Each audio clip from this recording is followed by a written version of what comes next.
통장 잔고가 4만 3천 원 남았을 때 저도 모르게 눈물이 났습니다. 그날은 비가 오는 월요일이었고 냉장고엔 깍두기 반 통이 전부였어요. 이제 진짜 뭐라도 해야겠다는 생각밖에 없었습니다. 나이 69. 저는 아직도 일을 해야만 살아갈 수 있는 여자입니다.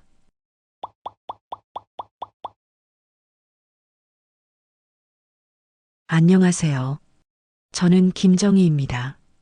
올해 69이 되었고 지금은 서울 외곽의 반지하 원룸에 살고 있습니다.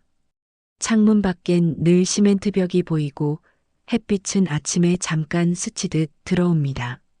하지만 이 작은 공간이 제겐 하루를 버틸 수 있는 마지막 둥지입니다. 지금 제 월 수입은 국민연금 98만 원이 전부입니다. 저는 병원에서 27년을 간호보조로 일했습니다. 의사 지시 따라 혈압 재고, 수액 꽂은 라인 살피고, 침대보 갈고, 휠체어 밀고 검사실까지 모시는 게 제 일이었습니다. 누가 넘어질까, 링거가 빠질까, 항상 주변을 살피고 손이 쉴 틈 없이 움직였죠. 비정규직이었지만 그 일이 제 인생이었습니다. 정혜 씨가 있어야 마음이 놓인다는 말을 들을 때면 월급이 적어도 정식 간호사가 아니라도 괜찮다고 생각했습니다. 하지만 그런 성실함이 저의 노후를 지켜주지는 않았습니다. 남편과는 15년 전에 이혼했고 그 후로 줄곧 혼자 살고 있어요. 두 아이는 다 자라 각자의 삶을 살고 있고요. 딸은 2, 3개월에 한 번, 아들은 명절에 잠깐 연락이 옵니다. 이혼 후 정리한 집에서 나올 때 전세 보증금은 전부 남편 명의였다는 걸 그제야 깨달았습니다. 그날 이후 저는 내 이름으로 된 건 하나도 없구나 싶었습니다. 연금도 적금도 집도 심지어 휴대폰 요금조차 제 명의가 아니었어요. 처음에는 친구 집에 얹혀 살다시피 하며 살았습니다. 그러다 겨우 보증금 1,000만 원짜리 원룸을 구했죠. 나머지 가진 돈 800만 원은 어쩌면 마지막 비상금이 되었습니다. 사람들은 말합니다. 여자는 결혼 잘하면 된다. 그 말 저는 평생 믿고 살았습니다. 남편이 월급을 관리했고 저는 아이들 키우고 집안일 했어요. 당연히 그게 내 몫이라 생각했으니까요. 하지만 나중에 깨달았습니다. 아무리 가족을 위해 살아도 내 이름으로 된 노후 준비 없이는 살아갈 수 없다는 것. 지금의 저는 매달 45만 원짜리 월세를 내고 25만 원의 식비로 버티며 의료비 10만 원에 벌벌 떠는 삶을 살고 있습니다. 그러다 어느 날 새벽 4시에 잠에서 깼습니다. 전기장판은 꺼져 있었고 방 안은 싸늘했죠. 그날따라 이상하게 잠이 오지 않아 가만히 천장을 바라보며 제 삶을 처음부터 다시 떠올려 봤습니다.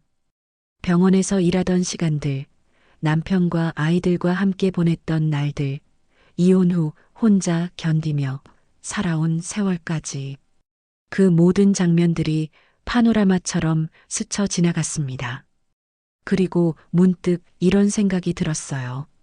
나는 언제부터 이렇게 벼랑 끝에 선 기분으로 살게 된 걸까? 한참을 생각하고 또 생각했습니다. 무엇이 문제였을까? 어디서부터 잘못된 걸까?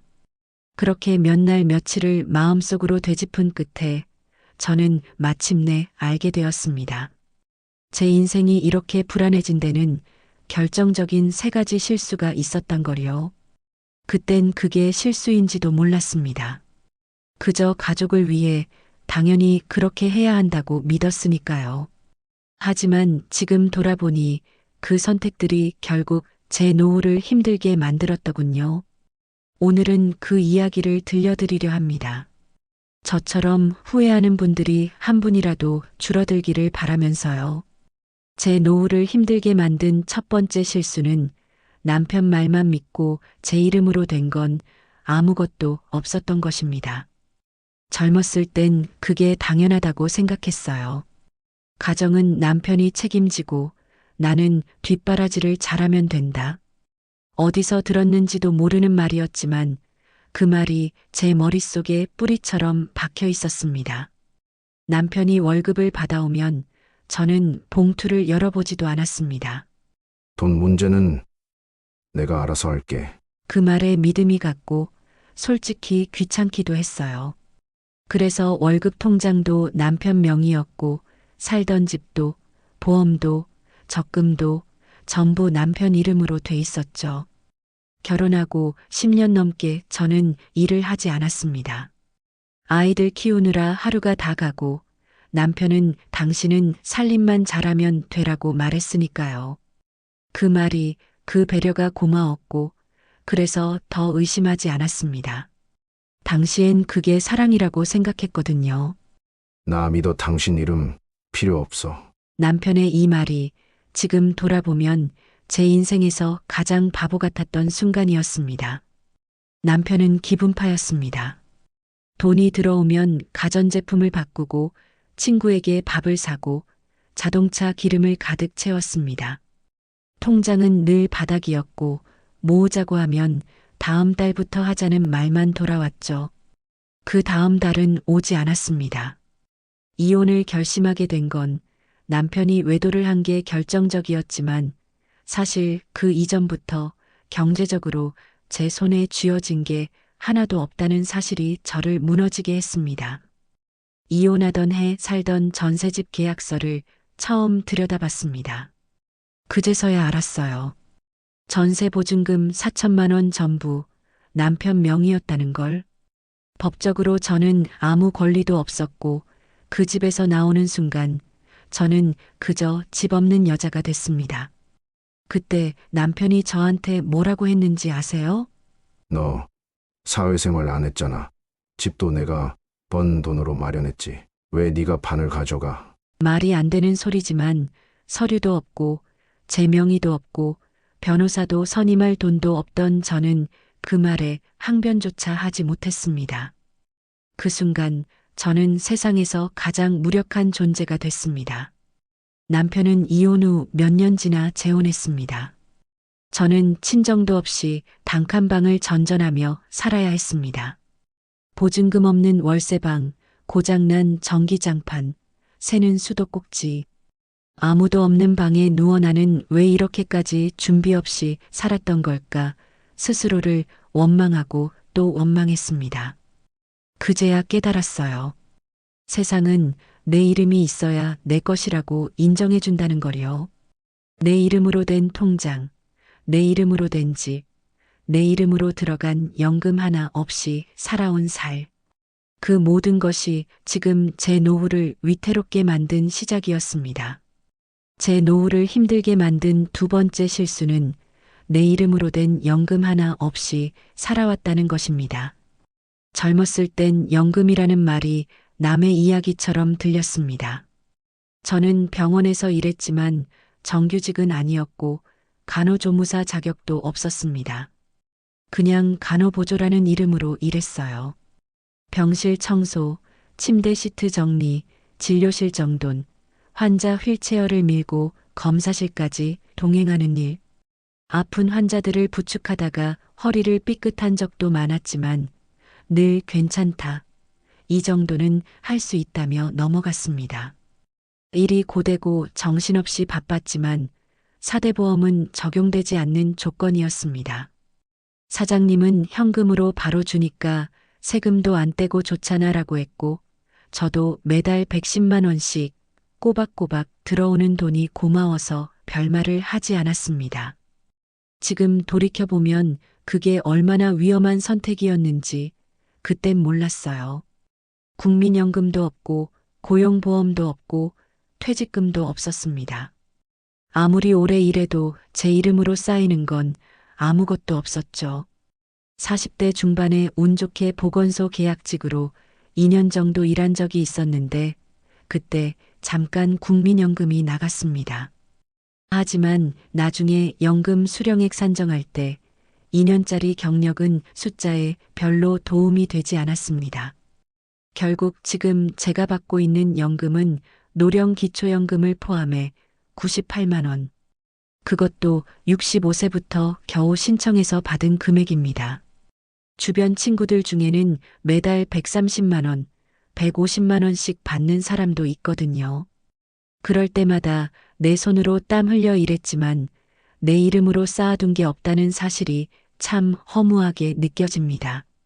30대 초반에 친구가 보험 설계사 일을 하면서 개인연금에 들라고 권유했었습니다. 당시 월 30만 원씩 20년만 넣어도 나중에 1억 가까이 모인다고 했어요. 하지만 저는 애들 학원비도 빠듯한데 무슨 연금이야라며 웃어 넘겼습니다. 그리고 그 30만 원으로 아이들 영어 과외, 피아노 학원, 수학 특강을 넣었습니다. 지금 생각하면요. 그때 아낀 30만 원이 매달 제 삶을 불편하게 만들고 있습니다. 매달 30만 원만 더 있으면 얼마나 여유가 생길까요? 생선 한 토막, 과일 하나도 망설이지 않고 살 수 있을 텐데요. 그렇게 저는 노후는 나중 일이라고 미루다가 결국 지금은 이미 늦은 일이 되어버린 셈입니다. 그리고 제 노후를 더 힘들게 만든 세 번째 실수는 자식 교육이 전부인 줄 알고 제 노후는 아예 생각조차 하지 않았다는 것입니다. 저는 정말 그렇게 믿었습니다. 아이들만 잘 되면 나는 안 먹어도 되고, 안 입어도 되고, 안 쉬어도 된다고요. 누구도 그렇게 하라고 시킨 적 없지만 그게 부모라면 당연한 일이라고 생각했습니다. 아들은 고등학교 시절 내내 의대에 가겠다고 했고, 딸은 간호학과 입학을 목표로 했습니다. 그 아이들의 꿈을 뒷받침해 주는 게 내 사명처럼 느껴졌습니다.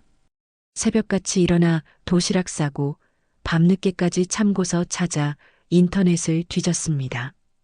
아들 성적이 떨어지면 저도 잠이 안 왔고 딸이 실기시험 망쳤다고 울면 제가 더 속상했습니다. 과외비, 학원비, 하숙비, 교재비, 입시 전형료, 수시 원서 접수비. 매달 쏟아붓듯 나가는 돈에 제 월급은 언제나 바닥이었습니다. 월급날 통장에 찍힌 숫자를 보고 이걸로 이번 달도 버틸 수 있을까 숨을 한번 삼키고 가장 먼저 입금된 학원비부터 자동이체되면 저는 장을 볼 목록부터 줄여야 했습니다. 아이들 공부를 위해서라면 밥 한 끼 굶는 건 아무 일도 아니었어요. 그 시절 제 신발은 3년째 바닥이 닳아 있었고 깔창을 덧대서 신고 다녔습니다. 겨울 코트는 딸이 고등학생 때 입던 교복 코트를 물려 입었고 화장품 가게에 들러 발색만 손등에 발라보고 가격표를 보고는 그냥 조용히 돌아섰던 날도 있었죠. 친구들이랑 약속이 있어도 5천 원 이상 밥값이 나오면 괜히 가기 싫어졌고 점심 대신 정수기 물로 속을 채우던 날도 많았습니다. 하지만 그런 날들이 서럽거나 억울하지 않았습니다. 오히려 뿌듯했습니다. 애들만 잘 되면 나중에 내 인생도 괜찮아지겠지라는 막연한 희망이 있었으니까요. 하지만 그 아이들이 성인이 되어 각자 자리를 잡은 지금 현실은 생각과는 달랐습니다. 아들은 의대를 중퇴했습니다. 적성에 맞지 않는다며 다른 길을 가겠다고 했고 지금은 자영업을 하며 아이 셋을 키우고 있습니다. 딸은 간호학과를 졸업하고 병원에 취직했지만 야간 근무와 본인의 가정 살림에 쫓겨 제대로 연락조차 못합니다. 딸은 가끔 김치나 장조림을 싸옵니다. 그 반찬 하나하나가 너무 고마워서 저는 그걸 아껴 먹습니다. 한 번에 다 먹으면 아까워서 국물까지 따로 얼려두었다가 다시 끓여 먹습니다.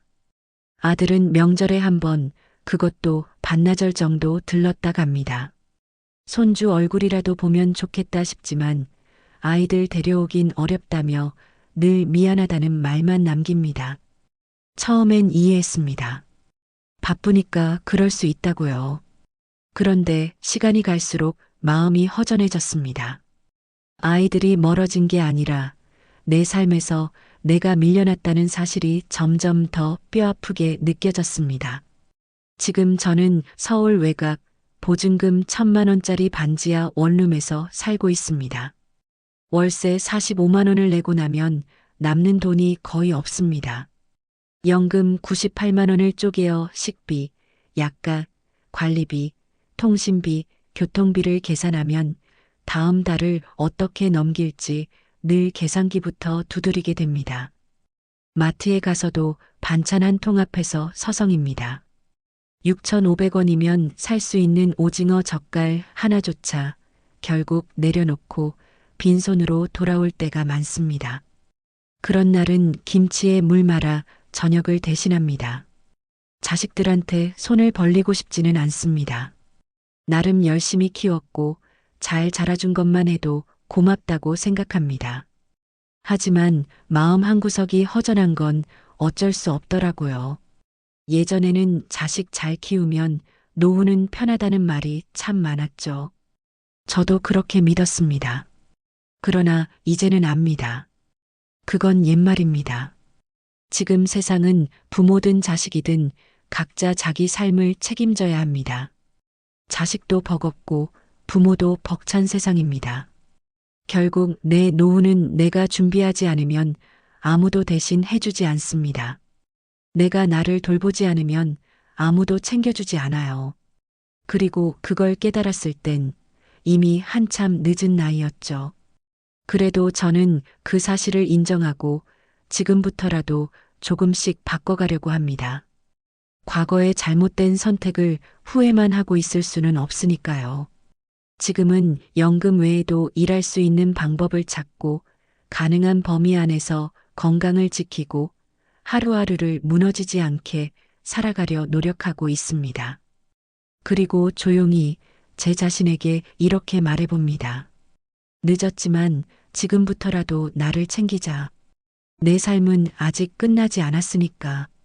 국민연금 98만 원. 그게 지금 제 한 달 전부입니다. 다시 말하면 한 달에 98만 원을 넘으면 저는 살 수 없습니다. 이 안에서 밥도 먹어야 하고 전기도 써야 하고 약도 사야 합니다.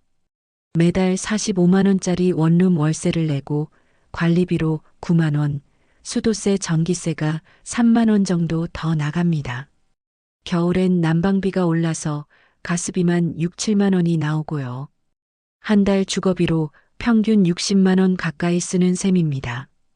식비는 정말 아꼈습니다. 아침은 바나나 하나, 점심은 복지관 무료 급식이 있는 날엔 그걸 먹고 없는 날은 김치에 밥 말아 한 끼 때웁니다. 저녁엔 냉동실에 얼려둔 두부나 계란 반찬이 전부입니다. 한 달 식비는 25만 원 내외, 이제는 마트도 못 가고 저녁 8시 이후 폐기 할인 시간대에 맞춰가서 장을 봅니다. 의료비는 고정 지출입니다. 고혈압 약 28,000원, 관절염 진통제 15,000원, 이명 치료제 3만 원, 그리고 2개월에 한 번 받는 암과 검진 비용. 아무리 줄여도 한 달 평균 12만 원 이상은 들어갑니다. 작년에는 치과 임플란트 때문에 53만 원이 한꺼번에 나가 저축 통장에서 돈을 꺼내야 했고 그 후로는 병원비가 제일 무서워졌습니다. 통신비는 29,000원, 교통비는 4만 원, 가끔 생필품이 떨어지면 마트 적립금 모아두었다가 치약이나 샴푸를 삽니다. 노인 교통카드로 지하철은 공짜지만 버스는 절반만 할인돼요. 가까운 거리는 걸어 다니고 비 오는 날엔 나가기가 무서워 그냥 하루 종일 전기장판 위에서 웅크리고 있습니다. 한 달에 한 번 딸이 반찬을 싸옵니다. 작은 도시락 가방 하나에 김치, 장조림, 미역국 같은 것들이 담겨 있죠. 그날은 제게 명절보다 더 고마운 날입니다. 그 반찬을 천천히 아껴 먹으며 얘도 바쁠 텐데 나 챙기느라 고생했겠네 하고 마음으로 중얼거립니다. 그렇게 아껴 써도 한 달 생활비는 98만 원 연금 안에서 아슬아슬하게 움직입니다. 남는 돈은 없고 어느 달엔 마이너스가 나기도 합니다. 그럴 땐 비상금 통장에서 꺼냈습니다. 비상금은 딱 820만 원 남았습니다. 그것도 절대 손대지 말자 마음먹고 있는 생존금이에요. 혹시 큰 병이라도 생기면 이 돈으로 수술해야 하니까요. 월세 보증금으로 묶여있는 1,000만 원은 꺼낼 수도 없고요. 사실상 매달 마이너스와 싸우는 삶입니다. 복지관이 쉬는 공휴일, 마트 할인이 없는 주말, 몸살이라 병원에 가야 하는 날이면 계산기부터 두드리게 됩니다. 이번 달도 무사히 넘어갈 수 있을까? 그게 매달 반복되는 마음의 질문이에요. 언젠가 복지관 선생님이 제게 물었습니다. 김정혜 어르신, 혹시 노인 일자리 지원해 보셨어요?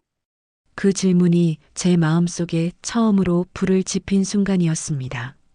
내 나이에 무슨 일자리를 해? 라는 생각도 들었지만 곧바로 그래도 지금 이대로는 안 되잖아라는 말이 따라왔습니다. 그날부터 저는 진지하게 노인 일자리를 찾아보기 시작했습니다.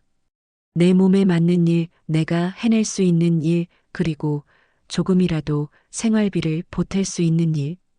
복지관 게시판 한쪽에 작은 종이 하나가 붙어 있었습니다.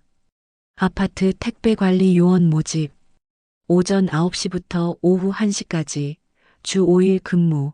월 27만 원. 그 글귀를 한참 들여다보다가 저는 조심스럽게 신청서를 챙겼습니다. 신청서를 작성하는 내내 손이 덜덜 떨렸습니다. 마지막으로 누군가에게 저 이 일할 수 있습니다라고 말해본 게 언제였는지 기억도 나지 않았거든요. 면접을 앞두고는 며칠 동안 혼잣말로 연습했습니다. 저는 병원에서 27년간 일하면서 꼼꼼함과 책임감을 배웠습니다. 택배 분류, 명단 체크, 주민 응대도 잘할 수 있습니다. 거울 앞에 서서 마치 시험 준비를 하듯 또박또박 말해봤습니다. 면접날 아침 구겨지지 않게 다림질해둔 옷을 꺼내 입고 낡았지만 정성껏 닦은 운동화를 꺼내 신었습니다. 지하철을 타러 나가는 제 손엔 작은 떨림이 있었지만 마음속에는 단 하나의 다짐만이 가득했습니다. 이 일이 내 삶을 조금이라도 바꿔줄 수 있다면 나는 다시 시작할 수 있어. 며칠 뒤 동네 마트를 지나다가 진열 보조 아르바이트 모집 공고를 보게 되었습니다. 주 2회, 하루 4시간, 시급은 9,500원. 계산해 보니 한 달이면 20만 원 가까이 벌 수 있겠더라고요. 그 돈이면 제 약값과 통신비는 해결됩니다. 솔직히 몸은 좀 힘들 수도 있다는 말에 겁이 났지만 저는 점장님께 웃으며 말했습니다. 예전에 병원 병실 침대를 하루에 10번 넘게 밀었습니다. 물건도 충분히 옮길 수 있어요. 점장님이 고개를 끄덕이며 미소를 지으시던 모습이 아직도 기억납니다. 그날 집으로 돌아오는 길, 문득 쓸모 있는 사람이 된 기분이 들었습니다. 그게 참 오래간만이더라고요. 누군가가 나를 필요로 해준다는 것, 그리고 내가 아직 무언가를 할 수 있다는 것, 그 두 가지가 마음속 깊은 곳을 따뜻하게 덮여주었습니다. 복지관 선생님이 추천해 주신 또 하나의 일은 초등학교 앞 등하교 도우미 일이었습니다. 아침마다 아이들이 안전하게 횡단보도를 건너도록 도와주는 일인데 하루 2시간씩 주 5일 근무, 월 30만 원 정도의 활동비를 받을 수 있다고 했습니다. 사실 저는 아이들을 좋아합니다. 손주 또래의 아이들이 할머니, 안녕하세요. 라고 밝게 인사할 때 그 말 한마디가 얼마나 가슴을 따뜻하게 해주는지 몰라요. 돈도 물론 중요하지만 이 일은 제 하루의 생기를 주는 일 같았습니다. 아직 신청은 해둔 상태고 면접 날짜는 미정입니다.